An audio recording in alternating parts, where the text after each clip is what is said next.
¿Qué tal? ¿Cómo estáis? Bienvenidos a una nueva edición de Finet Talks, vuestro podcast de inversión y finanzas de confianza. Esta vez pues vamos a hablar un poquito de a qué fondos le podemos echar un vistazo para este 2024, pillar algunas ideas que nos puedan gustar, o algunos sectores o algunas geografías que podrían sernos interesantes, algo en renta fija, ¿qué hacemos? Nos pasamos de monetario, renta fija, en fin. Todas estas dudas vamos a intentar resolverlas en esta charla que vamos a tener con Daniel Pérez. Daniel, ¿qué tal estás? Hola, ¿qué tal? Buenos días a todos y muchas gracias por invitarme. Bueno, Daniel, tengo por aquí, es selector de fondos de inversión y gestor de carteras, fundador y CEO de Astralis, agente en Mapfre Gestión Patrimonial y, ante todo, un veterano ya en Finet al que solemos preguntarle cositas de fondos cuando vienen estas fechas. Sí, y yo que me alegro. Siempre me encanta venir aquí, responder a las dudas de los usuarios y todo lo que veis en redes. Yo encantado de aportar mi granito de arena a ayudar a los inversores. Más allá de todo esto que he contado, ¿quién es Daniel Pérez? Preséntate para quien no te Sí. conozca, qué le gusta hacer en unos 10 segunditos. Bueno, yo siempre digo que la descripción rápida es que soy un friki, ¿no? Un friki de los fondos de inversión y un apasionado de este mundillo. La descripción más técnica, como os he dicho, es que soy un selector y gestor de carteras, lo que básicamente significa que dedico todo mi tiempo a buscar a los mejores inversores del mundo y hacer carteras con ellos. Y eso es un poco lo que hacemos desde mi entidad y el trabajo que intento hacer. Y bueno, espero que toda esta visión y este conocimiento que tenemos sobre los fondos y los mercados pues pueda ayudar a la gente a encontrar mejores opciones y a gestionar mejor su dinero. Genial, bueno, os aviso que Daniel a partir de ahora va a estar publicando una comparativa bastante interesante entre varios fondos visitados en Finet o que os puedan suscitar interés, y la va a ir colgando y la vamos a poner en finet.com. La primera de ellas ya la tenéis, por cierto. Vamos a dejar el enlace en la descripción si queréis echarle un vistazo. Ese Vanguard Global Stock versus el Sailor World Growth, por si os interesa. Y por cierto, también vamos a inaugurar una sección mensual en el podcast Finet Talks, así que si queréis en comentarios dejar vuestras comparativas de fondos que os gustaría que Daniel hiciera mensualmente, pues ya digo, en comentarios de iVoox, de YouTube, donde lo estéis escuchando esto, pues podéis dejarlo y se las pasamos a Daniel para ver si puede ser interesante y aportar algo a la comunidad. Bueno, y antes también de empezar con la entrevista, pequeño disclaimer, ya lo sabéis, esto no es ninguna recomendación de inversión, lo que vamos a comentar por aquí, simplemente son ideas que va viendo Daniel, que a él le resulten interesantes, pero ya sabéis que la recomendación nuestra siempre será que vayáis de la mano de un experto, o bien que lo miréis vosotros mismos y ajustéis vuestras inversiones a vuestro perfil de riesgo. Dicho esto, Daniel, vamos ya, disparo la primera súper rápida. ¿Qué esperas para este 2024 en los mercados, viendo el 2023 que hemos tenido? Sí, bueno, lo primero, como siempre, aparte del disclaimer, decir que nadie tiene la bola de cristal. No sabemos, evidentemente, cómo va a cerrar el año, ni si es muy buen momento justo para entrar y tal. Eso es mejor olvidarnos de ello. Así que quiero comentar un poco pues, las cosas más clave del año y varias oportunidades.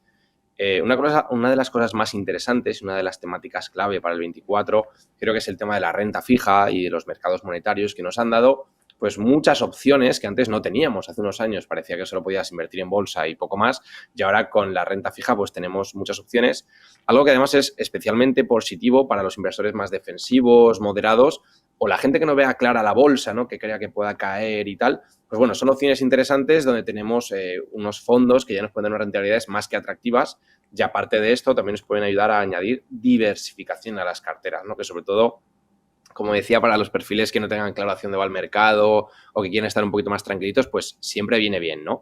Eso por el lado de la renta fija. Y luego en la renta variable es interesante, ¿no? Porque hemos venido de un 2023 muy bueno, con un cierre muy interesante, sobre todo para las empresas más tecnológicas y los fondos más growth, y que, bueno, también se complementa con otros mercados que no han ido tan bien, pese a que los grandes índices sí que lo han hecho, ¿no? Y esto nos abre una ventana, ¿no? Estamos con una especie de impasse donde tenemos muchas opciones y tenemos que ver hacia dónde tiramos. Y esto lo digo porque una cosa que me parece muy curiosa es que tras años buenos, como son el 23, donde prácticamente todos los tipos de activo han subido, yo veo, no sé si os pasa a vosotros, pero veo dos perfiles. Los inversores que creen que se han perdido la fiesta porque no estaban dentro y ya piensan que esto va a caer, o los inversores que ven el rendimiento, ven fondos que han subido un 20, un 30 en el 2023 y ya se olvidan de su perfil de riesgo y ya quieren entrar en lo que más ha subido y todo esto, ¿no? Así que bueno, espero que comentemos varios temas que puedan ser útiles y nos ayuden a afinar un poco el tirón dentro de cada uno de los tipos de activo.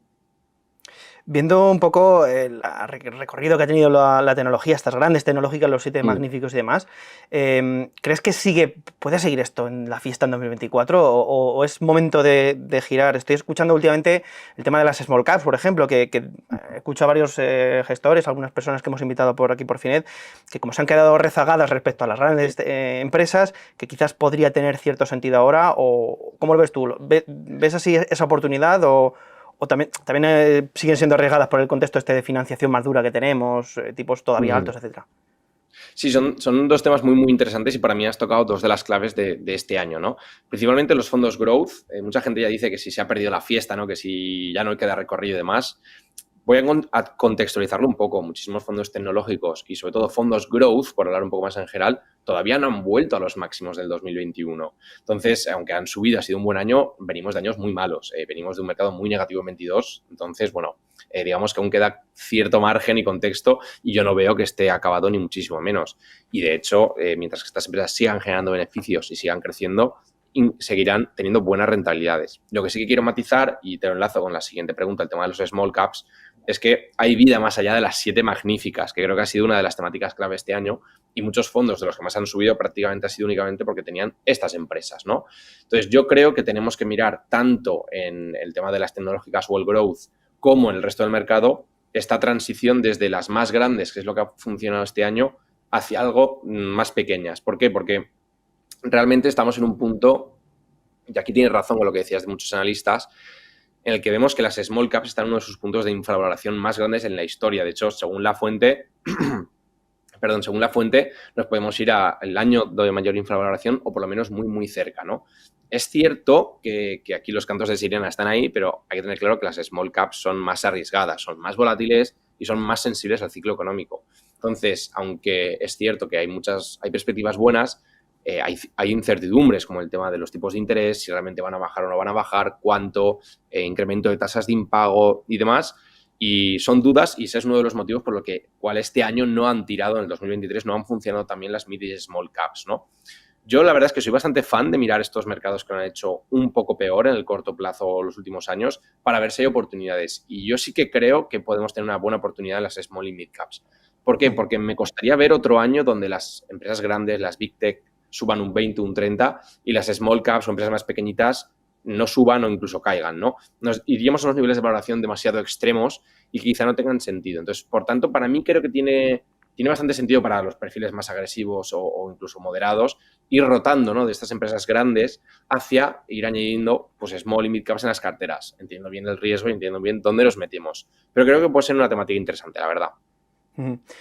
Bueno, antes de ir con las ideas que ha traído Daniel, que ha traído unos 5 fondos para ver un poco las perspectivas que tiene él para este 2024, me gustaría preguntarte, comentabas que eras fan de ver un poco y echar un vistazo a esos sectores que no he tenido tan bien el año anterior para ver si son invertibles en este año. Y bueno, hablando del rey de los sectores que no he ido bien este año, te hablaría de China, básicamente, porque no Sí. paramos de ver, solemos comentarlo cada semana que los fondos de China llevan un tortazo impresionante en 2023 y este 2024, bueno, no, estos primeros días tampoco nos dan muchas pistas sobre dónde puede ir el mercado. ¿Cómo ves tú estos fondos de Asia? Sí. Sí, es realmente interesante. Dentro de los sectores y temáticas que peor han funcionado, China específicamente y Asia en general, por su impacto en China, lógicamente, son los que peor lo han hecho. Y de hecho, yo creo que el año pasado, los 2 últimos años, ha roto muchas carteras, sobre todo en el 23, porque se ha quedado fuera de la recuperación. Y ya no solo eso, sino que encima han caído. Muchos fondos asiáticos han cerrado en -8, -12, etcétera, ¿no? Entonces, yo creo que cuando algo cae mucho y sobre todo este ciclo de 2-3 años negativo, según el tipo de índice que miremos, es un indicador muy interesante que debemos vigilar. Yo creo que invertir en Asia o en China hoy es de ser un verdadero contrarian, porque es un mercado que está totalmente denostado, está totalmente olvidado por los inversores y de hecho muchos inversores que no quieren saber nada de este mercado, ¿no? Evidentemente es por muchos motivos como la incertidumbre contable de los mercados, la gente no se fía de la contabilidad, el impacto del gobierno y demás, ¿no? Pero yo creo que no podemos no mirar primero a los emergentes, luego a Asia y luego a China por su impacto en el mundo, ¿no? Puedo llegar a entender que muchos inversores no quieran China, pero eso no significa que no tengamos que tener Asia en nuestras carteras. A mí me costaría ver a un inversor agresivo que tras este ciclo de caídas y viendo el potencial de los mercados asiáticos, que son los que van a ser el motor de crecimiento del mundo durante esta década, me costaría ver no tener Asia o emergentes, ¿no? Entonces, yo creo que es interesante, creo que es uno de los puntos más interesantes para este año, para los inversores más agresivos. Es cierto que es complicarse un poquito más la vida, pero recordemos, ¿no?, que cuando todo el mundo tiene denostado un mercado, cuando nadie lo mira, cuando nadie quiere saberlo, pues bueno, por sentimiento contrario puede ser una buena alternativa. Y en este caso nosotros sí que vemos que Asia puede tener sentido y bueno, tienen que encajar en las carteras, evidentemente por perfil y demás, pero creo que puede ser una alternativa interesante. Genial. Oye, me comentabas también, entre algunas de las ideas que has traído, una de ellas empezábamos, si te parece, por eso me comentabas que íbamos a empezar de menos riesgo Sí. a más riesgo, ¿no? Entonces, entre estas primeras ideas me comentabas el tema de los monetarios.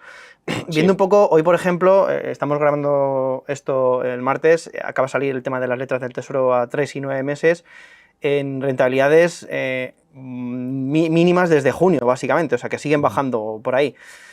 Y claro, un inversor en fondo monetario ve las rentabilidades que va viendo, ve las expectativas de tipos y dice, ¿es momento de cambiarse ahora para pillar un poco más de duración, un fondo más de renta fija, o los monetarios tienen una utilidad ahora? Sí, es muy buena pregunta y otra de las temáticas clave, ¿no? Igual que la renta variable, la que hemos comentado, en la renta fija está. ¿Qué está pasando, no? Muchos inversores se han refugiado en los monetarios por estas rentabilidades elevadas sin volatilidad. Recordemos que muchos de estos fondos han ganado sobre el 3, más del 3% en el 23, es una rentabilidad muy interesante. Pero ¿qué pasa? En cuanto haya bajadas de tipos, va a cambiar un poco el tablero de juego. Y creo que es importante hacer un pequeño inciso sobre qué va a pasar. Si hay bajadas de tipos, lo que pasará es que los fondos monetarios no perderán ni ganarán dinero en lo que es su precio, en lo que es el valor del fondo, pero sí cambiará su expectativa de rentabilidad. Si bajan tipos, pues cada mes su proyección de rentabilidad será más pequeña y si suben tipos, pues será mayor. En cambio, en la renta fija normal no pasa eso, sino que cuando haya bajadas de tipos, si las hay, tendremos una revalorización fuerte del propio producto por los bonos en la cartera, ¿no? Entonces van a responder de forma muy diferente a un cambio en los tipos de interés. Esto nos lleva a que, claro, cada vez es menos interesante, según las perspectivas que tengamos, el tema de los monetarios y cada vez más la renta fija, aunque son productos diferentes. ¿Creo que hay valor? Sí. Primero, ¿por qué los monetarios? Y si quieres ya entramos en productos concretos. Porque creo que los monetarios pueden tener sentido, hablando más que de un fondo, de un tipo de activo. Pues porque es el tipo de activo más seguro que tenemos y sabemos que más o menos hoy el que compre de aquí a un año va a tener una rentabilidad entre el 3,5% y el 4% según el tipo de fondo monetario a un año. Todo esto si no hay cambios bruscos en los tipos de interés. Aquí, por ejemplo, puedo destacar fondos como el Groupama Enterprise o BNP Paribas Insticash. Pero bueno, más allá del fondo en concreto, aunque lo podemos comentar, la idea es el tipo de activo, ¿no? Este tipo de activo, como decía, ¿no?, más o menos 3,3%, 3,4% de rentabilidad en el 23 y se proyecta sobre el 3,75 o el 4 para el año que viene. Entonces, para este inversor que no quiera ningún tipo de riesgo, que cree que el mundo se va a acabar y que va a haber caídas en todos los tipos de activo y demás, el fondo monetario es su solución. Creo que es la opción más interesante para aquel que quiera refugiarse y ganar algo o aquel que no se quiera complicar la vida. Eso lo primero. Sí, Luego, en pantalla estamos viendo ahora mismo, Daniel, como has comentado, uno de los ejemplos para ver un poco el tema del Groupama Enterprises, por ejemplo, que ya sabéis que esto de las gráficas con los fondos monetarios no solo son un las año si más quieres. bonitas del mundo, ya lo Sí, mira, sabemos fíjate. siempre, pero es muy curioso, Sí. pues eso, la rentabilidad. Ya sabéis que aquí estamos hablando de poquito riesgo, poquita volatilidad, pero bueno, esta curva, en teoría, esta subida de aquí, que estamos viendo que es un poquito más alta, debería ir moderándose, ¿no? En Sí, teoría. ahí fíjate, se ve más claro si pones a un año, no en year to date, sino a un año, porque si pones el gráfico a un año, a ver si le puedes dar. Perfecto, ahí es donde se ve lo que estamos teniendo, ¿vale? Porque, ¿qué pasa? En 3-5 años se ve un cambio muy brusco que parece que es muy volátil y eso es por los cambios en los tipos de interés que ha habido. Entonces, claro, ha pasado de ser un producto que perdía constantemente por los tipos negativos a tener rentabilidad.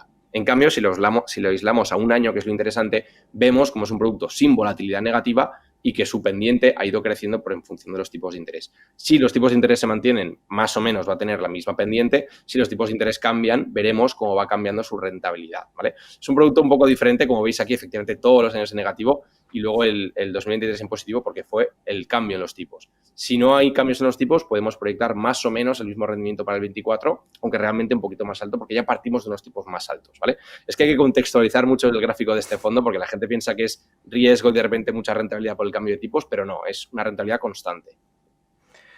A los que nos estáis escuchando, por cierto, sé que muchos nos estáis escuchando en el podcast, no estáis viendo el gráfico, pero sí, tenéis el vídeo en YouTube si queréis echar un vistacito. Y también, por supuesto, vamos a dejar las fichas de todos estos fondos que vaya comentando Daniel en la descripción del podcast para que les echéis un vistazo si queréis.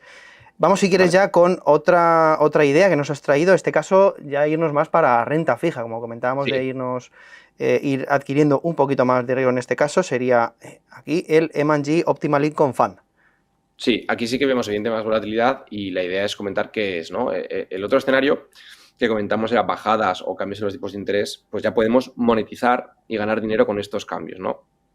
Y yo creo que uno de los debates más interesantes que tienen los inversores hoy en día es ¿y dónde voy yo en la renta fija, ¿no? ¿Qué hago? ¿Qué hago con mi dinero? Creo que es un debate muy complicado. Muchos inversores, a causa de que hemos venido de un ciclo donde los tipos cero han hecho que muchos inversores no hayan invertido nunca o les falte experiencia en el corto plazo invirtiendo, no saben dónde posicionarse. Yo creo que este fondo puede responder perfectamente las necesidades de estos inversores. ¿Por qué? ¿Qué hace? Este fondo está gestionado por Richard Woolnough y es un gestor, bueno, es prácticamente el gestor más reputado de toda Europa en renta fija. Y lo que hace es dividir la cartera en 3 bloques: en renta fija de gobiernos, renta fija de deuda corporativa y deuda high yield. Entonces, él, según va viendo que hay mayores oportunidades en un mercado o en otro, él te va haciendo la asignación, ¿no? Entonces, tienes un fondo en el que lo que haces es delegar la gestión de este producto en un inversor que no solo invierte en los mejores bonos, sino también en función del tipo de bono, ¿no? Entonces, como que delegas toda la decisión.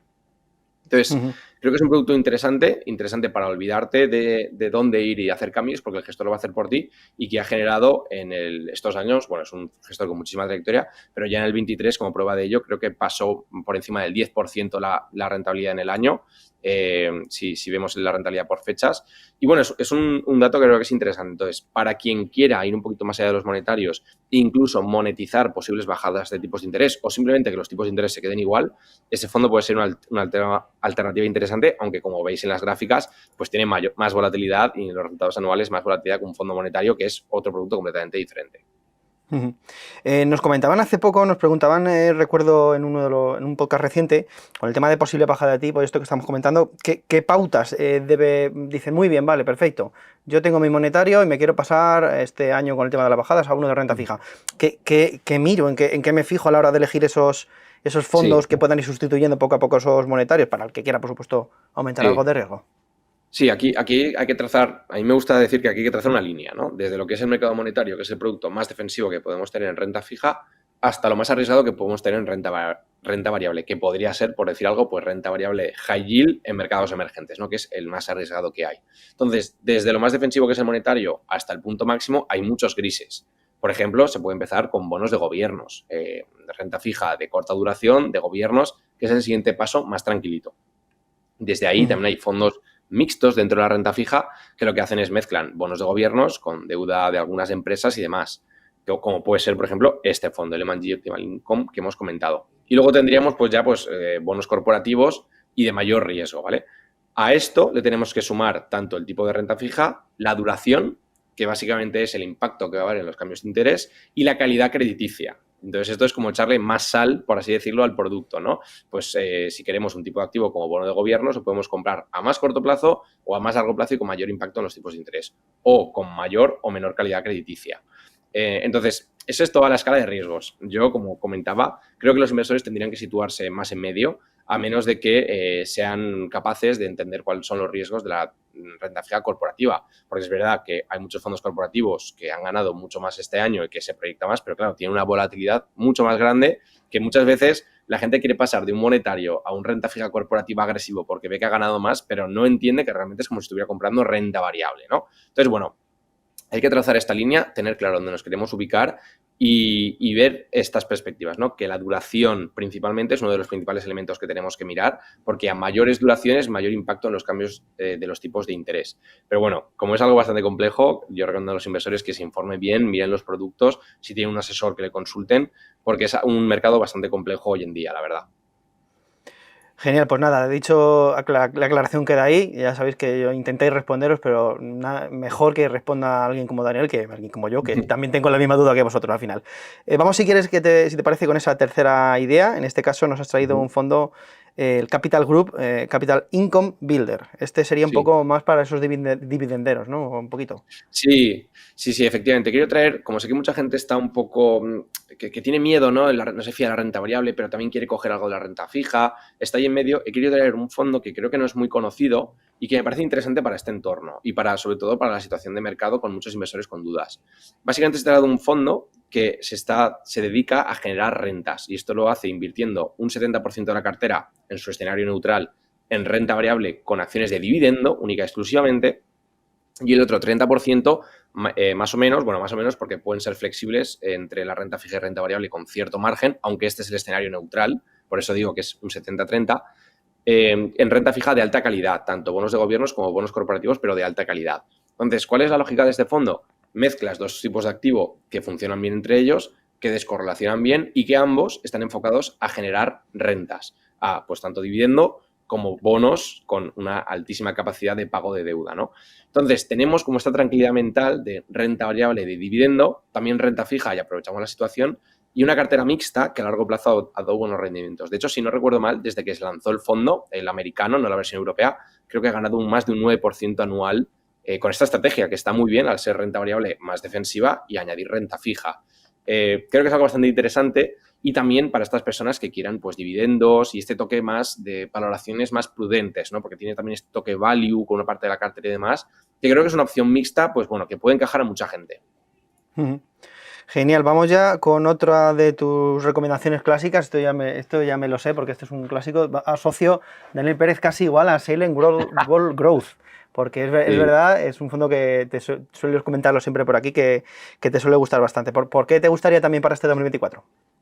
Sí, lo primero, comentar que hemos hecho la primera comparativa ha sido de este fondo contra el Vanguard Global Stock Index, que es uno de los fondos indexados más comparados y creo que era útil hacer esta comparativa entre este fondo de renta variable de calidad con uno de los indexados más famosos y más baratos que hay, ¿no? Este fondo, ¿por qué me gusta? Este año ha sido un buen año para él, el 23, creo que ha ganado un 21, si no recuerdo mal, pero bueno, más allá de eso, tampoco ha sido tan bueno como otros productos. Lo que yo destacaría de este producto es la estrategia tan sólida y la consistencia. Es un producto que a 10 años ha ganado más del 13% anual, si no recuerdo mal, de los informes que vi. ¿Y qué hace? ¿No? Básicamente lo que hace es una cartera concentrada con las empresas de mayor calidad que puede encontrar, buscando pues a través de 10 puntos clave que están enfocados en encontrar empresas que crecen y luego empresas de calidad. Con eso hace un universo de unas 50, 70 empresas, solo 70 empresas en el mundo cumplen sus condiciones y a través de ahí invertir en las 20, 25 en las que tienen mayor convicción. Entonces, es un fondo que a largo plazo ha demostrado tener una capacidad de batir al mercado en rentabilidad, pero que también, aunque ha tenido sus ciclos peores, como ha sido este ciclo, de hecho, del 22-23, ha conseguido batir en relación rentabilidad-riesgo a los índices, ¿no? A comparables. Entonces, también es una opción interesante, ¿no? Porque este enfoque de calidad les hace no comprar empresas, pues eso, muchísimo más arriesgadas o que tengan valoraciones excesivamente altas y ha sido capaz de conseguir buenos rendimientos. Así que un fondo de estos de renta variable que puedes tener muy tranquilo en la cartera y que, bueno, ya está demostrando que en el 23, ha conseguido remontar el vuelo y desde luego no tengo dudas de que a largo plazo lo hará bastante bien. Genial. Bueno, lo único de las pocas cosas que no me gustan, también te digo, es cuando traéis este tipo de fondos que combinan palabras como wall y growth, porque se me ven las costuras del inglés, entonces cuando lo digo, intento decir el tirón, es Silent Wall Growth. Sí. Esa es lo negativo. Un poco impronunciable, si lo dices rápido. Dicha esta estupidez, ahora paso, si quieres, a este quinto fondo, que es un poquito más arriesgado. Sería la quinta de tus ideas, que sería este GQG Partners Emerging Markets Equity Fund, hablando un poco de los mercados emergentes que habíamos hablado un poquito de China. Sí. ¿Por qué ves interesante también este fondo? Sí, igual que el mixto, he querido traer un fondo diferente que quizá no está en el radar de muchos inversores y que es interesante. Este fondo, ¿qué hacemos con él? Es un fondo, ¿a dónde lo categorizamos? Es un fondo de mercados emergentes, no solo de Asia, así que es un paso más allá en el nivel de diversificación. Y me parece interesante por quién es el gestor y su estilo. El gestor es un tal Rajiv Jain, que viene de ser el CEO y máximo responsable de Bontobel durante muchos años y que en el 2016 decidió lanzar su gestora. Él está completamente especializado en los mercados emergentes, aunque también cubre más mercados y es donde él se hizo una fama, ¿no? Entonces, este fondo me parece muy interesante porque hace algo que es bastante único, que es, tiene el foco en empresas de calidad, pero es flexible en cuanto a tener value o growth y de hecho va cambiando la cartera en función de dónde ven más oportunidades. Esto es algo bastante raro porque no muchos gestores cambian entre value y growth y no muchos gestores lo hacen además en mercados emergentes. De hecho, creo que es el único que yo conozca. Entonces, bueno, hace esto y aparte le aplica un sesgo o un criterio también de mercado macro, ¿no? Para ir moviéndose entre países y entre tipos de activo. Y es bastante interesante. Este fondo del 23, la verdad es que ha tenido un excelente año, con una rentabilidad por encima del 20%, depende de la clase y demás, sobre el 24%. Y es muy chulo porque aparte el gestor es muy dinámico en cambiar países. De hecho, tiene poco peso en China, si no recuerdo mal era por debajo del 10% actualmente, y bastante peso en India y Brasil. Y el gestor va cambiando, ¿no? Entonces, creo que es un fondo diferente para los mercados emergentes, que no solo tiene Asia, que muchas veces los inversores se han concentrado en Asia y han olvidado el resto de los emergentes, y que puede funcionar bien para inversores que quieran añadir pues eso, un producto de alta calidad y con un gestor de muchísima reputación a las carteras. Genial, pues saliéndonos un poquito del tema de fondos, ya te tengo que hacer la última pregunta, que solemos hacer, porque es que esta no falla. Bueno, te voy a hacer una penúltima, de hecho. Aparte de estas 5 ideas que nos has dejado, que ya digo, vuelvo a repetir, que Daniel tiene esto es uno de sus muchos fondos que va visitando y que va teniendo en el radar, nos ha traído un poco como ejemplo de lo que pueden hacer este 2024. Te voy a hacer una que tengo especial curiosidad. ¿Qué inversión en la que no piensa mucha gente o no está hablando mucho? O sea, ¿qué fricada es la que a ti te parece interesante para este 2024? Así algo que digas, pues no se está fijando nadie en esto y a mí me gusta esto. Sí, pues fíjate, no va a quedar muy original porque ya lo hemos comentado, pero yo creo que es sin duda Asia. O sea, de verdad que Asia la gente no la quiere tocar ni con un palo. Estamos en una situación en la que nadie quiere hablar de este mercado, los inversores lo están quitando de las carteras, la gente está muy negativo. Y yo si tuviera que decir algo que puede ser una sorpresa y que nadie está mirando y que es muy, muy raro, yo diría sin duda alguna Asia, la verdad. Esto es para los más valientes, la verdad, porque lleva años bastante malos y demás, pero me hace gracia porque la gente quiere comprar barato hasta que algo cae. Cuando algo cae ya no está barato, ya es que es malo, ¿no? Entonces, yo creo que estamos en esa situación y creo que puede funcionar bastante bien. Y luego, como una temática un poco más mainstream, ¿no? Un poquito menos rara, o, bueno, no es tan rara, pero sí que es más común, diría que es el tema de las energías, el tema de renovables y demás, que creo que es una temática que sufrió bastante el año pasado y que mucha gente se ha olvidado de ella y también puede funcionar. Para mí son dos temáticas que son bastante chulas, aunque, bueno, cada uno tiene que valorar si confía en ellas y si está cómodo a largo plazo con estas inversiones. Genial. Y por último, ya te digo la clásica pregunta que solemos hacer siempre cada semana. Si tuvieras que apostar por una inversión que crees que de aquí a 10 años le va a ir bien, ¿cuál sería? A ver, aquí a 10 años. Si el plazo son 10 años, yo lo primero que haría es... Mi eje central es que el mundo, por muchos problemas que haya hoy, va a seguir creciendo, va a seguir funcionando y muchas cosas que hoy vemos que son malas van a desaparecer en unos años. Entonces, esto nos lleva a la renta variable y especialmente en mi caso a este sesgo por el crecimiento. A mí hay un fondo que siempre digo que si me tuviera que poner el testamento como hizo Warren Buffett y tuviera que ponerlo, aparte de ser Glenn, uno de ellos que creo que pondría es el Capital Group New Perspective, hablando de un fondo en concreto. Porque si te dices en 10 años y no cambiarlo, tienes que tener un fondo que sea capaz de estar en un mercado, pero adaptarse un poquito a lo que vaya pasando. Y este fondo lo que hace es, tiene 8 gestores diferentes y van entre los 8 construir una cartera, cada uno tiene su trocito, y la van adaptando a lo largo del tiempo. Entonces, es un fondo que ha demostrado ser capaz de, según van cambiando los mercados, va cambiando la cartera y va madurando al mismo tiempo que los mercados, ¿no? Entonces, es un mercado global, renta variable, un perfil un poquito más de crecimiento y eso, pero que tú sabes que te puedes dormir sobre él, sobre este fondo, y que a la larga te va a dar buenos rendimientos como ha demostrado en los últimos 20, 30 años. Porque creo que el fondo se fundó en los 70 en Estados Unidos y ha tenido unos rendimientos espectaculares. Así que, bueno, es una alternativa interesante en la que yo creo que se puede dormir bastante tranquilo con él. Claro, normalmente nos suelen dar como respuestas un poco más etéreas, pero es verdad que, claro, preguntarle a un selector de fondos qué piensa él dentro de 10 años, pues te va a decir un fondo, ¿qué te va a decir? Pero bueno, pero bueno, ya, como os he comentado, ya digo, esto es la visión de Daniel y por supuesto no tiene por qué coincidir con la vuestra o vosotros podéis querer otro tipo de inversiones. Ya sabéis, rentabilidades pasadas no garantizan futuras, pero bueno, ahí queda la visión de Daniel. Ha sido un placer tenerte por aquí, como siempre, como cada año, casi podríamos hacer esta un poco a nivel anual, como las recetas de Daniel para cada año. Lo hicimos en el 23 con Vicente, ahora me toca a mí. ¿Qué te parece? Sí, sí. No, totalmente. De hecho, fíjate, quería repasar el que hicimos hace un año, que creo fue a finales de enero, y ver cómo han ido los fondos y comentarlos, porque es muy interesante. Pero bueno, yo encantado de estas fechas, que siempre la gente revisa carteras y demás, yo encantado de comentar fondos, comentar mercados, y si podemos entre tú y yo ayudar aquí a los que nos escuchan, pues yo encantado de reflexionar todo lo que haga falta. Acordaros, por cierto, dejaros también algunas comparativas que queráis que Daniel pueda hacer mensualmente en comentarios por finet.com y nada, las más valoradas pues igual les echamos un vistacito, quién sabe, y las acaba haciendo Daniel. Así que nada, ha sido un placer tenerte por aquí y un saludo, nos vemos en la siguiente. Muchísimas gracias a todos, un abrazo. Y a vosotros, pues nada, emplazaros al siguiente Finet Talks que tengamos por aquí y por supuesto emplazaros a dejarnos un like si os ha sido útil e interesante este nuevo Finet Talks. Un saludo y hasta la próxima.